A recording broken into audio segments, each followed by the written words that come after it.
My name is Barbara Hartley. I'm the Executive Director of the Downtown Arts District. Today we're going to bring you an art connection. We're at the Cornell Fine Arts Museum at Rollins College, and we're going to go in and meet Dr. Gisela Carbonell, who's going to tell us about an exciting exhibit that they have. Now, due to COVID, no one's seen this exhibit. It hasn't been open to the public, but we're going to take a sneak peek. Come on, get your mask on, mask up. Hello, Gisela. Thank you so much for having us today. Welcome to the Cornell Fine Arts Museum at Rollins College. So we're so excited to see the behind the scenes of this exciting exhibit that you have. Tell us a little bit about your background and about the exhibit and how it came together. Absolutely. So we're here at the Cornell Fine Arts Museum, and my name is Gisela Carbonell. I am the curator here at the museum, and today we're going to be taking a look at a new exhibition that will open to the public September 18th, and the title is Art Encounters, Community or Chaos. And it's an exhibition that came about in early summer, late spring, early summer, with the events that developed in our country and really around the world after the murder of George Floyd and the demonstrations and protests happening. As an institution, we thought it was important to address the current events and to show works from our collection that speak to themes about social justice and inequalities, and also to create a space for dialogue not only for our campus community, but also for our community at large here in Central Florida, as we are all addressing the issues that are happening and finding ways to address it and find commonality and affect change, positive change for all of us. Thank you so much, Gisela. Now, can you tell us a little bit about the piece here in the entrance? Sure. So this is a work by American artist Andrea Bowers, and it's from 2016 called Community or Chaos. And it's really the work that, of course, functioned as a springboard to start having this conversation and to adopt the title for the exhibition that refers to the last book that Martin Luther King published, in which he examined and explored what may be the future of our country in talking about, are we going to have peaceful move forward to affect change, or are we going to let our communities be chaotic and not have a concise and cohesive strategy moving forward? And he laid out some of those points. And so here, Andrea Bowers creates this work using neon and these cardboard sort of encasements for each of the letters that form the phrase. And I don't know if you can hear it in the video, but it sort of vibrates because it's neon. And of course, it's a medium that we usually associate with commercial advertisement and things that are massively reproduced. And here Bowers is drawing our attention in a very kind of present and intentional way to a very serious issue, but in a way that it's fun and engaging and colorful. So it's an example of the type of contemporary works that draws in. I love the cardboard in there as well. That caught my eye. If you can go around to the side to see some of the it looks like you use boxes, and as you said, it all has meaning that ties into the art. Yeah, absolutely. So we had this work installed here in the lobby of our museum, welcoming our visitors. And it kind of is here behind the desk posing that question, community or chaos, which can be interpreted in a lot of different ways, even if you don't know the connection to Martin Luther King and his book. But once you start unpacking all those levels of meaning and layers of meaning, it takes us back to the civil rights era and his legacy and the enduring legacy of his work. And that was sort of the starting point for thinking about this exhibition. So the first thing I thought was cardboard and neon, fire, because of the mediums, but he has like a metal base that's between the cardboard and the neon, kind of protecting it. Yeah, and it's all mounted there, and so she has worked with this medium before and also creates a lot of text-based works. Which is a common thread that you'll see also throughout the exhibition, the use of text to create these interesting relationships between words and images and resonate with our own experiences of those words in the real world, right? So timely. Let's go see the rest of the art, and you can take us through the narrative and how it came together, if you have more details you want to share about the actual curating process. Absolutely. The tour continues. Now we're in the main exhibition space. Tell us a little more. Yeah, so we have a selection of works here. Most of these are works from the Alphon collection of contemporary art. And some of you may recognize some of these works. You may have seen them at the Alphon Din. Now we have them here recontextualized in the framework of this exhibition, Art Encounters Community or Chaos. And so we talked a little bit about Andrea Bauer's work, which is a text-based work, and you'll notice that some of the works in the exhibition also include text. So I wanted to start here with this two works by artist Sam Durant. And these two light boxes have very specific ties to protests and demonstrations. As part of his art practice and his activism, he uses phrases and slogans that he finds online and in newspaper reports of protests about different things. He lifts basically the handwriting and he imprints that and creates these light boxes and recontextualizes again these phrases as works of art. So here we have Consider Listening and Everyone Deserves a Dream. And these two phrases, of course, when we think about them today in our context, in our current context, in what's happening, and thinking about, when we say everyone deserves a dream, are we really meaning everyone? Are we being broad and inclusive, that we are all deserving of having that opportunity to dream and to realize our dreams and have opportunities to do that? And the same thing with Consider Listening. And one thing that I like about this work and thinking about, when we see what pops up in our news feeds on social media or news reports in the evening news, is seeing how maybe the meaning and the perception changes when we see people in a protest holding signs with these phrases, and how we may perceive them differently when they are recontextualized, again, using light boxes, again, a medium associated with advertisement and commercial signage here in the context of the museum. And when were these created? These are from 2018. Wow, so relevant today. Absolutely, and these are universal statements also that have relevance, whether to the Black Lives Matter movement, to a lot of other causes that we have seen in the last, I would say maybe last 4 years, that people have been demonstrating and protesting and using all sorts of different tools to get their voices heard and to have visibility in the larger conversations about these issues. Now tell us about I Am the Greatest. So I Am the Greatest, I have to say, it's one of the favorites here at Rollins. It has been displayed previously at the Alphon Din, and it's a favorite for many of us as well as for guests and visitors who see it. We have a display here. This is a work by Hank Willis Thomas, an American artist who is very much involved in creating art that is very poignant and timely. He is very well known for his public sculptures and creating text-based works also that draw attention to inequalities, especially racial inequalities and gender inequalities in our country. And this particular piece, which is a wall sculpture, is very interesting because it draws people in with the phrase. A lot of people want to come and take selfies with it. And later, if you want to shoot a little bit from the side, you can see it's an enlarged button or campaign pin, right? And so it's an enlarged object here that is reminiscent of the pins from the 1970s for political campaigns.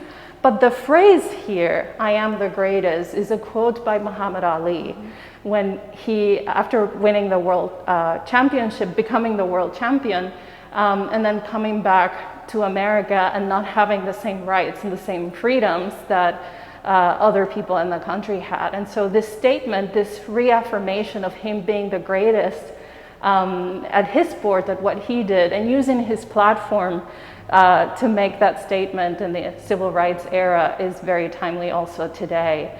And the campaign button. And as a campaign button, as a slogan, right? And so it shows also the weight of words, that words do matter, that words do have meaning in their particular context.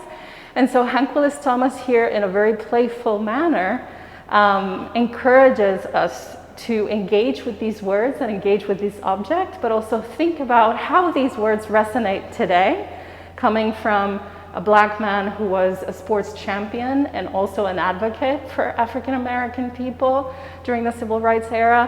How do they resonate today? But then it also brings to the fore the historical context that gives them meaning at that time. And I would imagine the younger generation may not be as familiar with the phrase. They may not be, and we do have it here in the extended label text for people to read about it and unpack the image. But I think it's an example of how works of art can really help us to open a door to learning and engaging with history in a way that it's, you know, I've seen people approach the work wanting to take a picture, and then when they read about it, you know, you see them, oh, I want to Google now Muhammad Ali and learn more about what these words meant at that particular time. It really is great.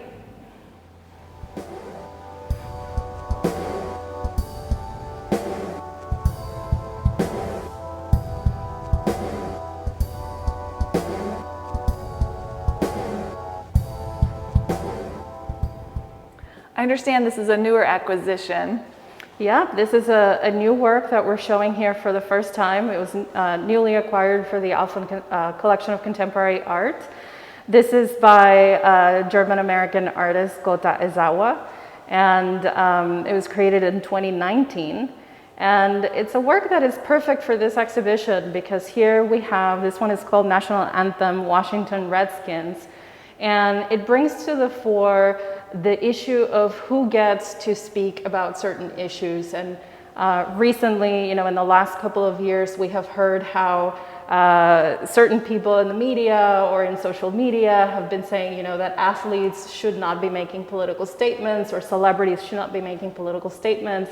And here we have Ezawa, who is an artist who looks at current events for source material for his works, and he showed part of this series in the Whitney Biennial in New York last year.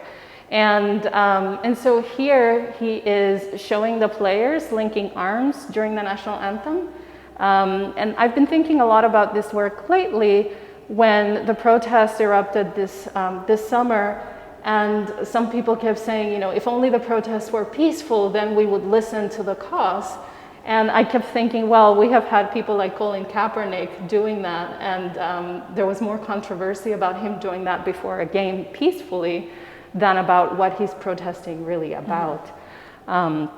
So it's a very timely work, and it's a great juxtaposition also with Hank Willis Thomas's I Am the Greatest, because again, is thinking about, you know, giving a voice and visibility to all members of our society, whether they're athletes or celebrities or actors or artists, to speak about what's been happening and to be heard and to have their positions considered as well.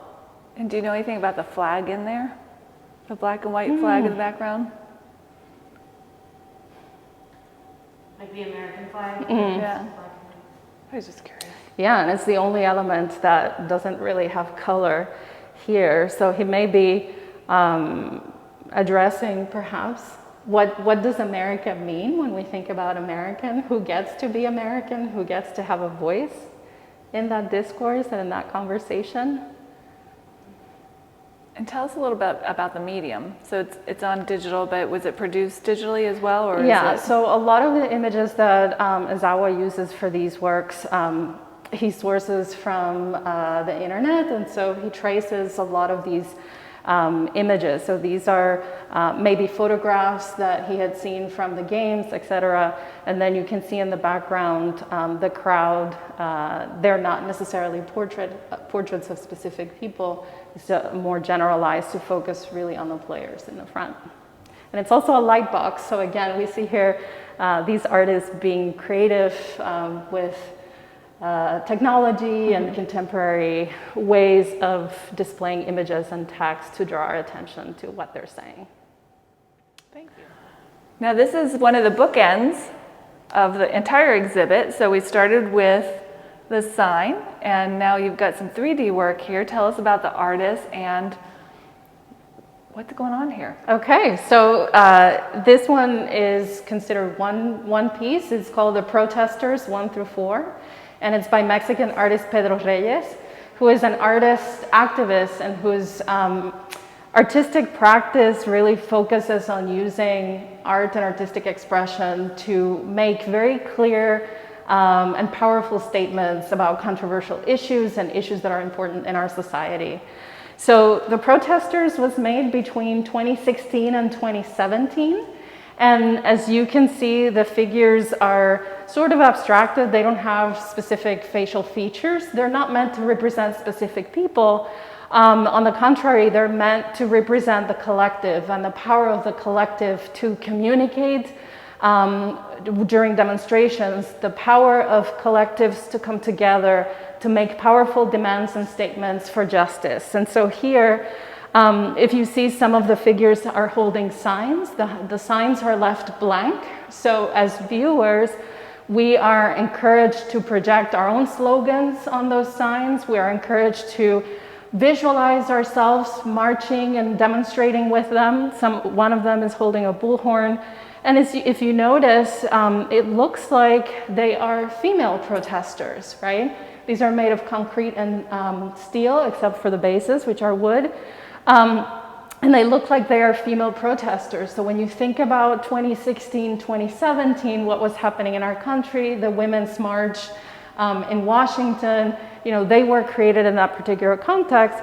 But thinking about them and looking at them today, I'm thinking also about the recent demonstrations and protests and the importance of all communities to come together to support efforts to effect positive change in our country for racial justice and for justice really for all.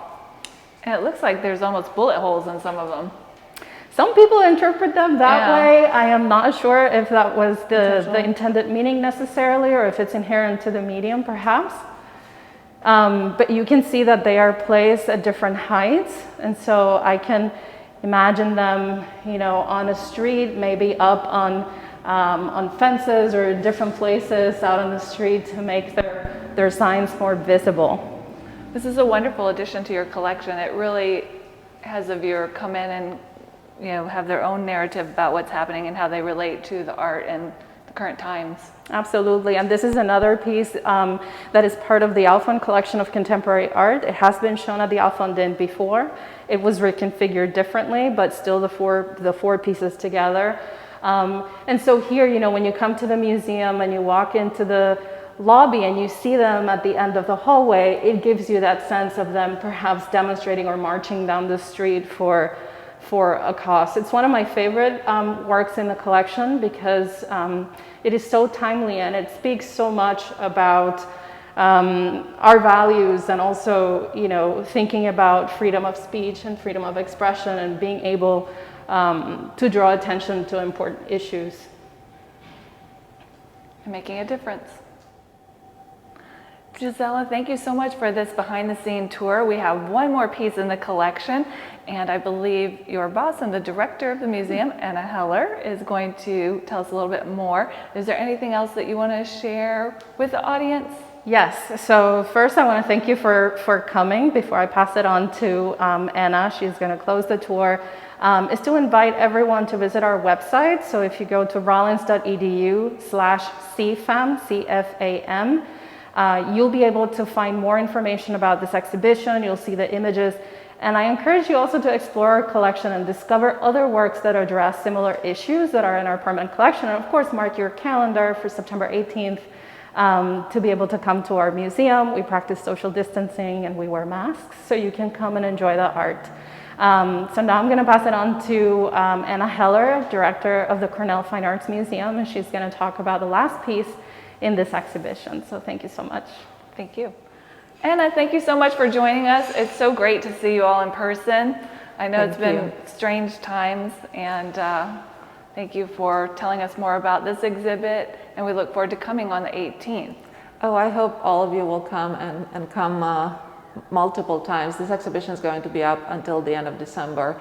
And this is such a perfect piece to end this tour that Gisela has given you with, because it brings in the larger historical perspective. And when I started talking to the staff about this exhibition, the challenge that I posed them was, think about something that the minute somebody comes into the museum, once we reopen this fall, people realize that we've been paying attention. I think it's incumbent upon us not only to pay attention, but to be a very active voice in this movement towards change, being a teaching museum on a college campus.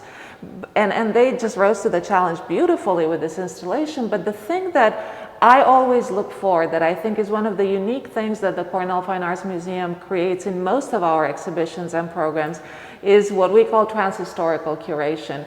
We're talking about very, very timely events that are happening in our world. We're reflecting upon them. Artists are reflecting upon them in real time.